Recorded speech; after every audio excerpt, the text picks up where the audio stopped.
በጎጃም ምድር በተለይም በዳሞትና ባገው ምድር ዙሪያ ስማቸው እንደ ተራራ የገዘፈው ራስ መንገሻ አቲከም የተወለዱት በቡሬ ዳሞት ነው። የአባታቸው ትክክለኛ ስም ጀምበሬ ሲሆን አቲከም የቅጽል ስማቸው ነው። አባታቸው ጀምበሬ ልጃቸው ታላቅ ሰው እንዲሆኑ ሲመኙ መንገሻ አሉት።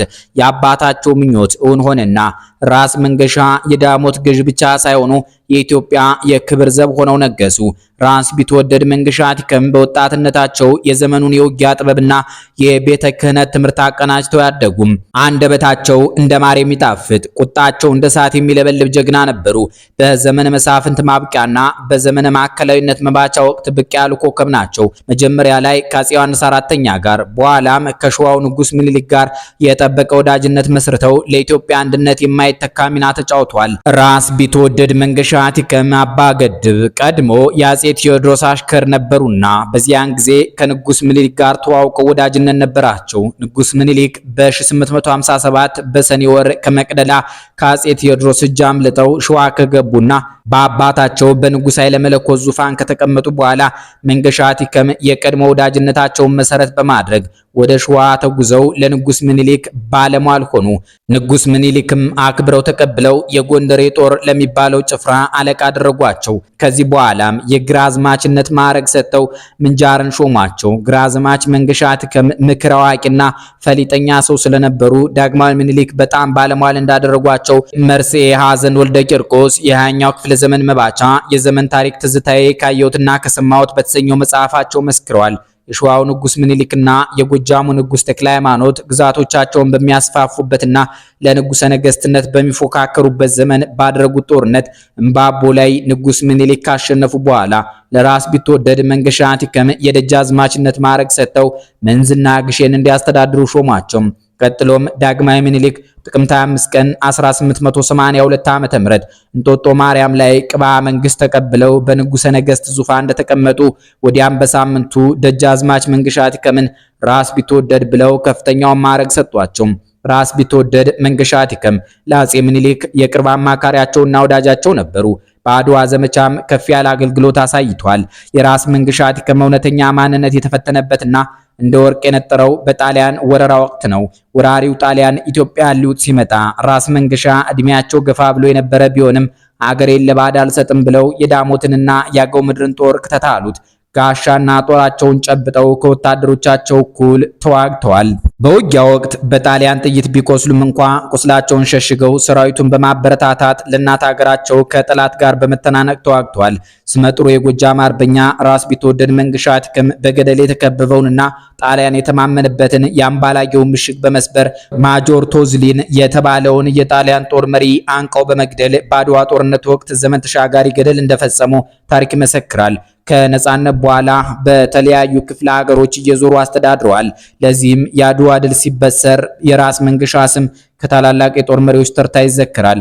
በዚህ ለሀገር ባደረጉት አበርክቶ በዳግማዊ ምኒልክ ስርዓተ መንግስት በቀዳሚነት ከሚጠቀሱት ባለሟሎች የወሎ ራስ ሚካኤል አሊ፣ የእጁ ራስ ወሌ ብጡል፣ የከፋው ራስ ወልደ ጊዮርጊስ አቦዬ፣ የኢሉባቡሩ ራስ ተሰማ ናደው፣ የግሼው ራስ ወዶ አሻግሬ፣ የበጌ ምድሩ ራስ ጉግሳ ወሌ፣ የጦር አበጋዙ ፊት አውራሪ ሀብተ ጊዮርጊስ ድነግዴና ጠቅላይ ዳኛ አፈ ንጉስ ነሲቡ መስቀሉ ጋር የዳሞቱ ገዢ ስማቸው በደማቅ ታሪክ ተጽፎ እናገኛቸዋለን። ታሪካቸው ዛሬም ድረስ በዳሞት ህዝብ ዘንድ ሕያው ምስክር ሆኖ ይዘከራል።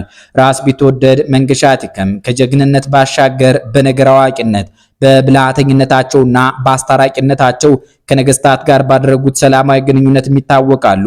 በተለይም ደግሞ የፖለቲካ ግንኙነታቸውን በጋብቻ በማጠናከር የተመሰከረላቸው ናቸው።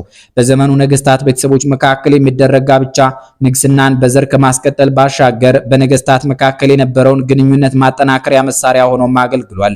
የፖለቲካ ጋብቻ ስልትን ደጋፊ የነበሩት እቴጌ ጣይቱ ብጡል በልጅ ኢያሱ ጋብቻ ላይ ተቃውሞ በገጠማቸው ጊዜ የዝምድና ጋብቻ በወተት ላይ ውሃ እንደመጨመር ያለ ነው፣ ጥቅሙ ሁለት ጊዜ ነው፣ አንድም ያበዛዋል፣ አንድም ያነጠዋል በማለት እንደሞገቱ ይነገርላቸዋል። ራስ ቢትወደድ መንገሻ አቲከም ከጎጃሞች፣ ከወሎች፣ ከጎንደሮችና ከሸዋዎች ጋር የጋብቻ ዝምድና ፈጥሯል። በኢትዮጵያ አገረ ገዢዎች ታሪክ ውስጥ ስማቸውን ደጋግመን ከምንጠራቸው ነገስታትና መኳንንት ጋር ተጋብተዋል። ለአብነት ያህል ጥቂት ማሳያዎች እንመልከት። ራስ ቢትወደድ መንገሻ ቲከም የሸዋ ተወላጅ የሆነችውን ወይዘሮ ተናኘ ወለተ ሩፋኤልን በማግባት ወይዘሮ አስካለ ማርያም መንገሻና ራስ ከበደ መንገሻን ወልደዋል። ራስ ቢትወደድ መንገሻ ቲከም ሁለተኛ ሚስታቸውን ወይዘሮ ስፍራሽ ብዙ ይፍሩን ከወሎ በማግባት ብዙ ልጆችን ወልደዋል። የራስ ቢትወደድ መንገሻ ቲከምና የወይዘሮ ስፍራሽ ብዙ ይፍሩ ሁለተኛዋ ሴት ልጅ ወይዘሮ ወሰንየለሽ መንገሻ ትባላለች። ወይዘሮ ወሰንየለሽ ጀነራል አበበ ዳምጠውን በማግባት 3 ልጆችን ወልዳለች። የወይዘሮ ወሰንየለሽ መንገሻና የጀነራል አበበ ዳምጠው አንደኛዋ ሴት ልጅ መድፈሪያሽ ወርቅ ትባላለች። ራስ ቢትወደድ መንገሻ ቲከም ሶስተኛ ሚስታቸውን ወይዘሮ ደብሪቱ አሊን ከወሎ በማግባት ወይዘሮ ዘውዲቱ የምትባል ሴት ልጅ ይወልዳሉ። ወይዘሮ ዘውዲቱ መንገሻ የሸዋውን ራስ ቢትወደድ መኮንን እንዳልካቸውን አገባች። ልጃቸው ልጅ እንዳልካቸው መኮንን ናቸው። ልጅ እንዳልካቸው ከአክሊሉ ሀብተወልድ ቀጥለው የኢትዮጵያ ጠቅላይ ሚኒስትር ነበሩ። ህዳር 14 ቀን 1967 ዓ.ም በደርግ መንግስት ተገድለዋል። ከአድዋ ጦርነት በኋላም ቢሆን ራስ መንገሻ ቲከም በኢትዮጵያ ፖለቲካ ውስጥ ትልቅ ቦታ ነበራቸው። ራስ መንገሻ በዳኝነትና በሸምጋይነት ችሎታቸውም ወደር አልነበራቸውም። በነገስታትና በመኳንንት መካከል ቅራኔ ሲፈጠር መንገሻ ይምጣ እርሱ ይፍረድ ይባሉ እንደነበር ታሪክ መሰክራል። ንግግራቸው በሰምና ወርቅ የተሞላ ቀልዳቸው ቁም ነገር ያዘለ ነበር። የራስ ቢትወደድ መንገሻ ቲከም ተወዳጅነት ከአፄ ምኒልክ ህልፈተ ህይወት በኋላም የዘለቀ ነበር። ከአፄ ምኒልክ ሞት በኋላ እቴጌ ጣይቱ የባለቤታቸውን ስልጣን በእጃቸው አድርገው ሹምሽር ሲያደርጉ ደጃዝማች ደምሰው ነሲቡን ሽረው ራስ ቢትወደድ መንገሻ ቲከምን የወለጋ ገዢ አድርገው ሾሟቸዋል። ልጆቻቸው ደጃዝማች መርዕድ መንገሻ ቲከም ያቸፈር ገዢ፣ ደጃዝማች ከበደ መንገሻ ቲከም ደግሞ የጨሊያ ገዢዎች ነበሩ። ራስ ቢትወደድ መንገሻ ቲከም የመተማ ጦርነትን ጨምሮ የአገሪቱን ሉዓላዊ ድንበር ለማስጠበቅ በተደረጉ ጥረቶች ሁሉ አሻራቸው ጎልቶ ይታያል። ራስ ቢትወደድ መንገሻ በ1858 ዓ.ም የፊት አውራሪነት፣ በ1881 የደጃዝማችነት፣ በ1887 ዓ.ም ደግሞ የቢትወደድነት ማዕረግ ያገኙ ሲሆን ብዙም ሳይቆዩ የራስነት ማዕረግ በማግኘት የተደነቁ መሪ ናቸው። በመጨረሻም ለሀገር ክብርና ነጻነት ሲሉ ተዋድቀው የዳሞትን ሕዝብ በፍትህ አስተዳድረው በ1903 ዓ.ም ከዚህ ዓለም በክብር አረፉ። ራስ ቢትወደድ መንገሻ ቲከም በአፄ ምኒልክ ቤተ መንግስት እጅግ የተከበሩ ከመሆናቸው በላይ ልዩ ባለሟልም ነበሩ። በጥቅምት 11 ቀን 1903 ዓ.ም በድንገት ሞተው አዲስ አበባ ቅድስት ሥላሴ ካቴድራል ተቀበሩ። መርስ ያዘን ወልደ ቂርቆስ ስለ ራስ ቢትወደድ መንገሻ ቲከም አሟሟት የሰሙትን ሲመሰክሩ በዚያ በሞቱበት ዕለት ማታውኑ ወደ ራስ ቢትወደድ ተሰማ ቤት ሄደው ሲጫወቱ አመሹ። በአንድነት ሆነው ራት ከበሉ በኋላ ወደ ቤታቸው ተመለሱና በድንክ አልጋ ላይ ተቀምጠው ለአሽከሮቻቸው ክብር አገቡ።